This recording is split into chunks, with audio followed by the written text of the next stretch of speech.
I've always loved the dark. It feels warm and welcoming. Like a mask, hiding all the stress and emotion that the daylight shows so explicitly and replacing them with a sensuous feeling. The dark reveals your true nature and abolishes the facade you play during the daytime. Yes, the dark is good. You can be yourself in the dark and not feel judged or threatened all the while by being yourself. That's why I love the night so much. You can just relax in the blackness, surrounded by nothing but shadow, allowing the dark to overcome your senses and numb them down until you feel nothing at all but complete weightlessness. Then, when sleep finally takes control, you're thrusted into even deeper darkness, infinite darkness, just empty black space, an endless void your mind creates to help you drift off into unconsciousness. But why? Why is it always black? Have you ever thought about that? Whenever we close our eyes, we're met with black. But why? You don't notice it, do you? You don't think about it. It's just there, like breathing, blinking. After a while, your subconscious just accepts that when we close our eyes, we see darkness. Empty darkness. Why is it then that people are scared of the dark? An average human being will sleep for over 229,961 hours of their lifetime. For one whole third of their life, they will live in darkness, complete and utter darkness. If we really were scared of the dark, why do we have the ability to close our eyes and sleep for so long? So long in the black oblivion. You see, I think no one is truly afraid of the dark. That's just an illusion. An illusion we produce to trick ourselves into thinking that there's no such thing as monsters. We've all heard that story, haven't we? About the night terrors that roam around in the night, claws raised, teeth bared, ready to attack the young naive child as they sleep in their beds, unaware of their demonic presence because they can't see them. Don't lie to yourself, you were like that once. Sitting awake, clutching at the sheets as you stare at your ceiling or glancing around your room. Perhaps you had a nightlight. A holy crucifix of sorts that were used to ward off the monsters. To protect you. Well, I think, as you grow up, you begin to tell yourself that in all your childlike innocence you were never scared of the evil that lurked in the shadows. You were simply afraid of the dark. That's what you believe. As you grow up, you tend to grow out of this fear and relish in the dark like I do. But this fear can remain with you in adulthood. In fact, it's one of the most common phobias. Nychtophobia.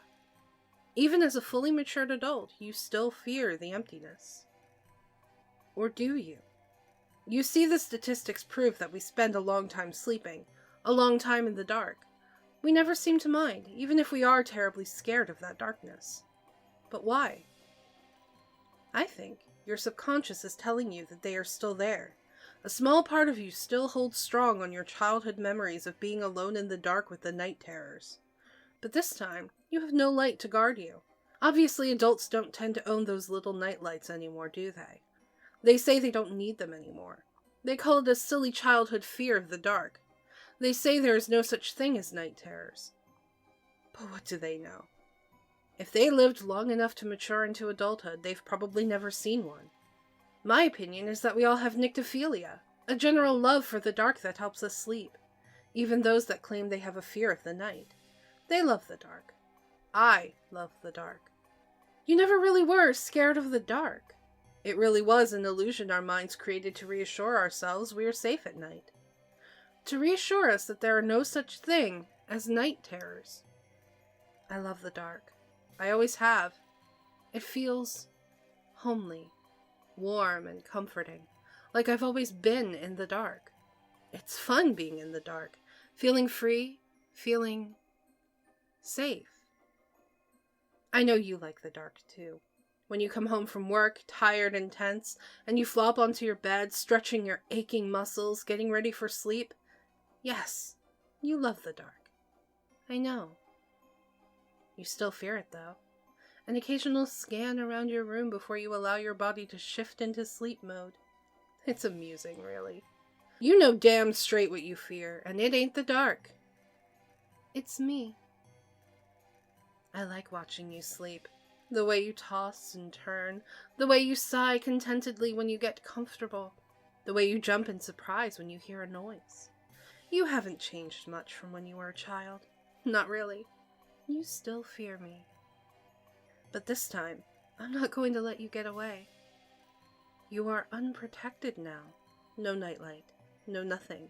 Completely and utterly alone in the dark. With me.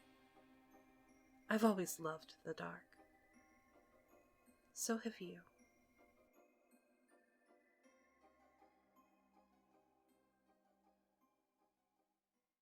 Like a mask, hiding all the stress and emotion that the Like a mask, hiding all the stress and emotion that the daylight shows so explicit. God, this sentence. Perhaps. As you grow up, you begin to tell yourself that in all your childlike even as a fully matured adult, you steal. But this time, I'm not going to let you get away. You're protected now. Nope, that's not what that says. Hey guys, do you like our content? Do you want to support the show? Click the link in the description below to visit our donation page. All proceeds go towards new and better equipment and games you want to see us play. Everyone who donates will get a special shout out at the end of future videos, and we're currently working on setting up some special perks for you. If you don't want to donate, that's okay too. You can support us by subscribing and clicking that bell icon so you get notified whenever we put out a new video. Thank you so much for checking out today's story. If you'd like to check out yesterday's story, click the box on the left. Or, if you'd like to see something a little different, click that box on the right to check out our latest Let's Voice Act series. Thanks for watching! Stay creepy, everybody!